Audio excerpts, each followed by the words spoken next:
WBCS পরীক্ষার form fill up নিয়ে যেহেতু পরীক্ষার্থীরা চিন্তিত, তাই আমি গতকাল রাত্রিবেলায় পাবলিক সার্ভিস কমিশনের প্রাক্তন শ্রদ্ধেয় স্যার, আমাদের সকলের সর্বজন শ্রদ্ধেয় এবং প্রণম্য স্যার, তার ইউটিউব চ্যানেলে দেখেছিলাম যে স্যার কোন এই বিষয়ে মতামত দিয়েছেন কিনা।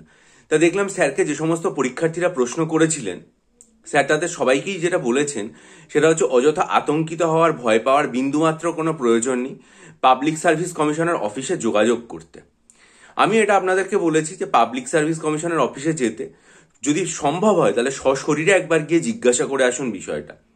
এবার যারা ধরুন দূরে থাকেন, আলিপুরদুয়ার, কুচবিহার, জলপাইগুড়ি, পুরুলিয়া, বাঁকুড়া, বীরভূম, মুর্শিদাবাদ, মালদা, তাদের পক্ষে হয়তো সম্ভব নয়, কিন্তু যারা নদিয়া বা উত্তর 24 পরগনা, দক্ষিণ 24 পরগনা, কলকাতা, হাওড়ায় থাকে, তারা যদি একটু কষ্ট করে এসে একবার পিএসসি অফিসে সরাসরি বিষয়টা নিয়ে জেনে যান এবং সেখান থেকে কি জানতে পারলেন আপনারা সেটা একবার এই চ্যানেলের কমেন্ট সেকশনে জানিয়ে দেন, তাহলে অনেক পরীক্ষার্থীর অনেক সুবিধা হয়। স্যার পরিষ্কার বলেছেন অযথা আতঙ্কিত হবেন না, প্যানিক করবেন না, একবার পিএসসিতে যোগাযোগ করুন, অথবা ফোন করে বা ইমেল করেও নিশ্চয়ই যোগাযোগ করলে তারা উত্তর দেবে, ঠিক আছে? আর অফিসিয়াল নোটিফিকেশন যদি আসে তাহলে তো আমি আমার চ্যানেলে অবশ্যই জানাবো। তার জন্য চ্যানেলটা সাবস্ক্রাইব করুন, বেল আইকন প্রেস করে দিন সমস্ত খবরের আপডেট রাখার জন্য। আর যদি কেউ যান অফিসে তাহলে অবশ্যই কি জানতে পারলেন সেটা এই ভিডিওর কমেন্ট সেকশনে লিখে দেবেন, তাহলে বহু পরীক্ষার্থী সেই বিষয়টা জেনে উপকৃত হবেন। আজকে আমরা যে বিষয়টা নিয়ে মূলত আলোচনা করব সেটা হচ্ছে বহু পরীক্ষার্থী WBCS পরীক্ষার বিজ্ঞপ্তি প্রকাশের পর থেকে আমার সাথে যোগাযোগ করছেন সাইকোলজি অপশনাল পড়ার ব্যাপারে। আজকের এই ভিডিওতে সাইকোলজি অপশনাল পড়ার সুবিধা এবং কোনো অসুবিধার ব্যাপার যেগুলো রয়েছে সেগুলো নিয়ে বিস্তারিত আলোচনা করব। প্রথম, সাইকোলজি অপশনালের যে সিলেবাসটা সেটা 10+10 মোট 20টা চ্যাপ্টারে বিভক্ত। এই 20টা চ্যাপ্টারের মধ্যে ফার্স্ট পেপারে একটা মাত্র চ্যাপ্টার, সেকেন্ড পেপারে একটা চ্যাপ্টার, দুটো চ্যাপ্টার সামান্য কিছু কঠিন আছে, বাকি 18টা চ্যাপ্টার একদম জলের মতো সহজ, বিন্দুমাত্র কোনো অসুবিধার জায়গা নেই। কেউ যদি ভালো করে পড়ে যায় 18টা চ্যাপ্টার থেকে নির্দ্বিধায় সবই লিখে আসতে পারে, খুব সহজ। দুটো চ্যাপ্টার, ফার্স্ট পেপার একটা, সেকেন্ড পেপার একটা, সেটাতে কিছু গাণিতিক বা স্ট্যাটিস্টিক্সের জায়গা আছে, ফলে সামান্য কঠিন লাগলেও লাগতে পারে, বাকি বিন্দুমাত্র কাঠিন্যের এখানে কোনো ব্যাপার নেই। 2 নম্বর যেটা সেটা হচ্ছে পুরো সিলেবাস যেটা সেটা খুব সুস্পষ্টভাবে লিখে দেওয়া, সিলেবাসে কোনো হ্যাপাজার্ড ব্যাপার নেই। আপনি যদি সিলেবাসটা খুব মনোযোগ দিয়ে আত্মস্থ করে যান, পুরো ব্যাপারটা বুঝে যান, তাহলে পরীক্ষার হলে আপনার কাছে লিখতে কোনো বিষয় অসুবিধা হবে না। এমনকি দরকারে আপনি সাম্প্রতিক ঘটনার উদাহরণ দিলে আপনার নিজস্ব মনস্তাত্ত্বিক বিশ্লেষণ দিয়ে সেই জিনিসটা করতে পারবেন। অনেক সময় পরীক্ষাতে হয় যে আপনাকে তো ফার্স্ট পেপার এবং সেকেন্ড পেপারে 5টা করে কোশ্চেনের উত্তর লিখতে হয়।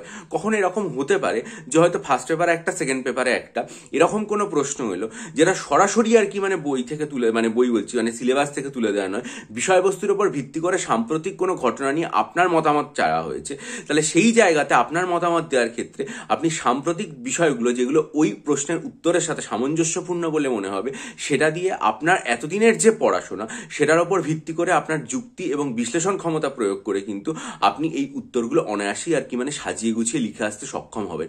যে কারণে আমি আমার পরীক্ষার্থীদের যখন স্টাডি মেটেরিয়াল দিই আমি তো সম্পূর্ণ সিলেবাসটা লিখিয়ে দিই। আমি পরীক্ষার্থীদের বলি মুখস্থ করবেন না, সমস্ত পয়েন্ট অক্ষুণ্ণ রেখে নিজের ভাষায় লিখবেন, তাহলে যেটা হবে সেটা হচ্ছে আপনার উত্তরটা যেমন মৌলিক হবে পুরোপুরি, পাশাপাশি আরও একটা জিনিস সেটা হচ্ছে যে আপনার নিজস্ব বিশ্লেষণী ক্ষমতা এবং লেখার যে অভ্যেস সেটাও কিন্তু পুরোপুরি তৈরি হবে। এবারে যেটা বলার সেটা হচ্ছে এই যে সাইকোলজির সাবজেক্টটা এটা হচ্ছে পুরো সায়েন্সের সাবজেক্ট। দেখুন আমি তো রাজাবাজার সায়েন্স কলেজ থেকে ফিজিক্সে এমএসসি করেছি, ফলে আমি যখন এমএসসি করতাম তখন কিন্তু সেখানে আমি দেখেছি যে সাইকোলজিও পড়ানো হয় রাজাবাজার সায়েন্স কলেজেই, ফলে এটা পুরোপুরি সায়েন্সের সাবজেক্ট, এটাতে অসুবিধার কোনো ব্যাপার নেই। নিউটনের গতিসূত্র আপনাকে যদি লিখতে বলা হয় তাহলে যেমন আপনি একই রকম লিখবেন, আপনি যেমন বায়োলজির ক্ষেত্রে মেন্ডেলের সূত্র বা কেমিস্ট্রির ক্ষেত্রে অ্যাভোগাড্রোর প্রকল্প লিখবেন, তাতে যেমন কোনো অসুবিধা হবে না। সাইকোলজিও বিজ্ঞান, ফলে আপনাকে উত্তরটা পুরোপুরি বৈজ্ঞানিকভাবেই লিখতে হবে এবং একইভাবে আপনাকে উপস্থাপনা করতে হবে পুরোপুরি নির্ভুলভাবে। যে কারণে আমি আমার ইয়ের মধ্যে, উত্তরপত্রের মধ্যে বা স্টাডি মেটেরিয়ালের মধ্যে বিভিন্ন মনোবৈজ্ঞানিক যারা তারা গবেষণা করে কি বলছেন বিষয়গুলো নিয়ে, সেগুলোতে কিন্তু পুরোপুরিভাবে তাদের নাম উল্লেখ করে লেখায়, নিজের মনের মাধুরী মিশিয়ে কোনো গল্প লিখি না। এবং স্টাডি মেটেরিয়াল তৈরি করার ক্ষেত্রে 10খানা সাইকোলজি অপশনালের বই পুরোপুরিভাবে কনসাল্ট করে তারপর সেগুলো তৈরি করি, যাতে পুরো বিজ্ঞান ভিত্তিক উত্তর যেগুলো রয়েছে সেগুলো দাঁড় করানো যায়। 4 নম্বর পয়েন্ট, অনেকের মনে হয় যেটাতে কি পাতার পর পাতা উত্তর লিখতে হবে, একেবারেই নয়। পাতার পর পাতা উত্তর লিখলে আপনি পরীক্ষায় শেষও করতে পারবেন না, লেখার দরকারও নেই। আপনি যখন সায়েন্সের উত্তর পরীক্ষায় লেখেন সেটাই কি পাতার পর পাতা লেখেন না, আপনি সুনির্দিষ্টভাবে উত্তর লেখেন। এবার আপনি বিষয়টা জেনে যাবেন সুবিস্তৃত আকারে, কিন্তু পরীক্ষাতে মূল যে ভাবনা সেটা অপরিবর্তিত রাখবেন, পয়েন্টগুলো ঠিক রাখবেন, তথ্যগুলো ঠিক রাখবেন, এবং তারপর সেটাকে কনসাইজ আকারে এমনভাবে লিখবেন যাতে আধ ঘন্টার মধ্যে আপনার পুরো উত্তরটা লেখা আর কি মানে হয়ে যায়, এবং টু দ্য পয়েন্ট লেখা হয়, কোনো উল্টোপাল্টা বিষয় নেই। আমি চেষ্টা করি আমার প্রত্যেকটা উত্তরের সাথে ছবি দেওয়ার, হয়তো দু একটা বাদ যায়, এই ছবিগুলোও পরীক্ষায় লিখে আসবেন, যাতে ডায়াগ্রাম দিলে আপনার কিন্তু উত্তরের ক্ষেত্রে আর কি মানে নম্বর যেটা রয়েছে সেটা পুরোপুরি আর কি মানে বেড়ে যায়। এবং অনেকে আরও একটা কথা বলেন যে আমার কি তাহলে আর্টস ব্যাকগ্রাউন্ড থেকে আমি পড়বো, বা আমি সায়েন্স, আমি কি পারবো? দেখুন, আমি ফিজিক্স নিয়ে পড়াশোনা করেছি, আমার সাইকোলজি নিয়ে পড়তে বিন্দুমাত্র কোনো সমস্যা হয়নি। এবং সবচেয়ে বড় কথা সেটা হচ্ছে আমি তো 23-24 বছরে সাইকোলজি অপশনাল নিয়ে পড়েছি, 10টা বই ঘেটে স্টাডি মেটেরিয়াল থেকে নিজে পড়াশোনা করেছি, আমার কিন্তু কোনো টিচার ছিল না। আর আমাদের সময় ইন্টারনেটের এরকম বিস্ফোরণ হয়নি যে আপনি যা প্রয়োজন ইন্টারনেট থেকে পেয়ে যাবেন, ফলে সমস্ত কিছু কিন্তু বইপত্র ঘেঁটে তৈরি করতে হয়েছে। তাহলে আমি যদি সেই সময় করতে পারি, তাহলে আপনাদের পক্ষে এখন পারাতে কোনো অসুবিধা হয়। ফলে আপনি ফিজিক্স থেকেই হন, আপনি সোসিওলজিতেই, আপনি যদি ফিশারিজ থেকে হন, বা আপনি যদি ফ্যাশন ডিজাইনিং নিয়ে পড়েন, যাই পড়ুন না কেন, সাইকোলজি অপশনাল পড়তে কিন্তু আপনার বিন্দুমাত্র কোনো অসুবিধা হবে না। আপনার কাছে শুধুমাত্র উপযুক্ত স্টাডি মেটেরিয়াল সেটা থাকতে হবে, তাহলেই হবে।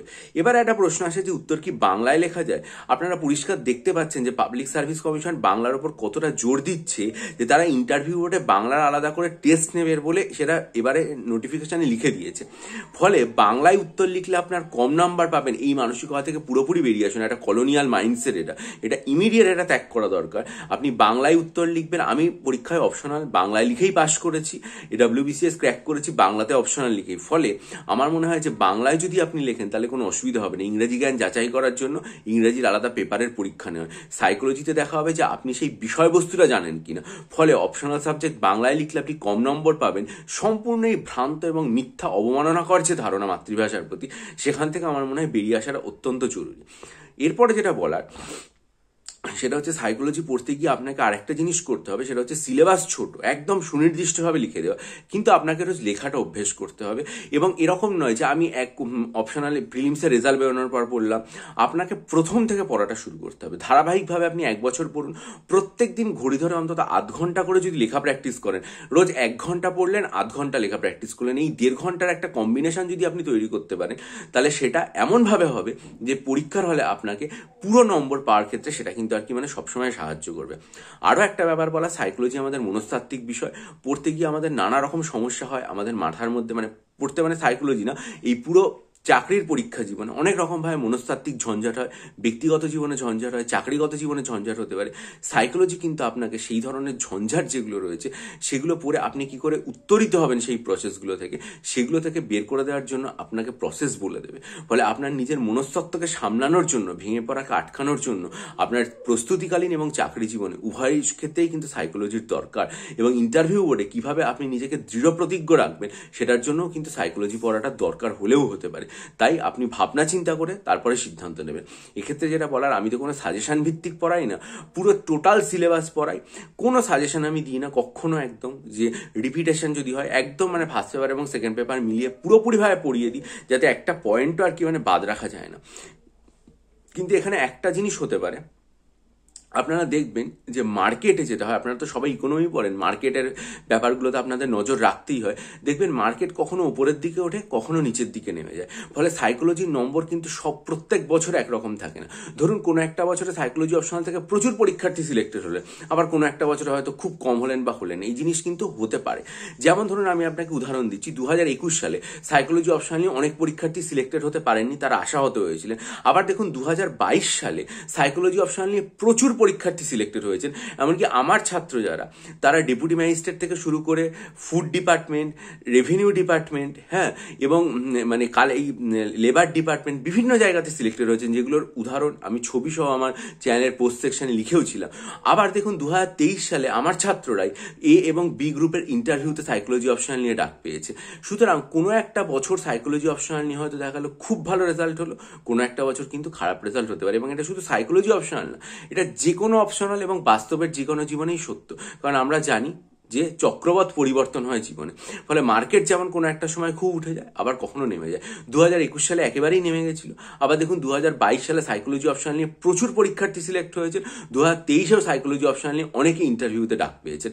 ফলস্বরূপ এটা কিন্তু আর কি মানে হতেই পারে। কিন্তু তার জন্য আপনি একটা অপশনাল পড়তে পড়তে হঠাৎ সেটা ছেড়ে দিয়ে অন্য সাবজেক্টে চলে গেলেন, এরকম দোদুল্যমান মানসিকতা নিয়ে সাইকোলজি পড়বেনই না। কারণ একটা বিষয়ের সাথে আপনাকে জুড়ে থাকতে হবে, প্রচেষ্টা করতে হবে। তাই আপনি যদি সাইকোলজি অপশনাল নিয়ে পড়তে দৃঢ় প্রতিজ্ঞ হন যে না আমি এখানে ঘুরতে যাচ্ছি না, একদম দৃঢ় প্রতিজ্ঞা নিয়ে আমি সাইকোলজি অপশনাল পড়বো বলেই আসছি, তাহলে আমার কাছে পড়তে আসতে পারেন। আমার চ্যানেলে 14ই সেপ্টেম্বর আমি কোর্সটা লঞ্চ করেছিলাম, সেটার বিস্তারিত ভিডিও আমার চ্যানেলের কমিউনিটি পোস্টে দেওয়া আছে, বা যারা পড়তে চাইবেন তাদেরকে আমি দেখিয়েও দিতে পারবো। সেটা দেখে যদি আপনি আগ্রহী হন আমার কাছে পড়তে, তাহলে অবশ্যই আর কি আমার সাথে যোগাযোগ করতে পারেন। ডেসক্রিপশন বক্সে আমার ইমেল আইডি পরিষ্কারভাবে দেওয়া রইল, ঠিক আছে? আর যদি মনে করেন যে আপনি WBCS পরীক্ষার জন্য 48খানা প্রিলিমসের যে মক টেস্ট সেটা আমার থেকে নিতে চান, বা ক্লার্কশিপ পরীক্ষার জন্য ডেসক্রিপটিভ বাংলা ইংরেজি স্টাডি মেটেরিয়াল নিতে চান, অথবা WPP কেপির জন্য ডেসক্রিপটিভ বাংলা ইংরেজি অঙ্কের স্টাডি মেটেরিয়াল নিতে চান, অথবা SSCর জন্য যদি 3000+ স্ট্যাটিক জিকে MCQ নিতে চান, তাহলে অবশ্যই ডিসক্রিপশন বক্সে ইমেল আইডির মাধ্যমে আমার সাথে যোগাযোগ করুন। বাকি বিষয়গুলো আমি আপনাকে বলে দেবো, তারপর আপনি হোয়াটসঅ্যাপে আমার সাথে যোগাযোগ করবেন। ভালো থাকুন, বিজয়ী হন, সফল হন। সমস্ত খবরের জন্য চ্যানেলের দিকে নজর রাখুন। ভালো থাকবেন, সাবস্ক্রাইব করে নেবেন।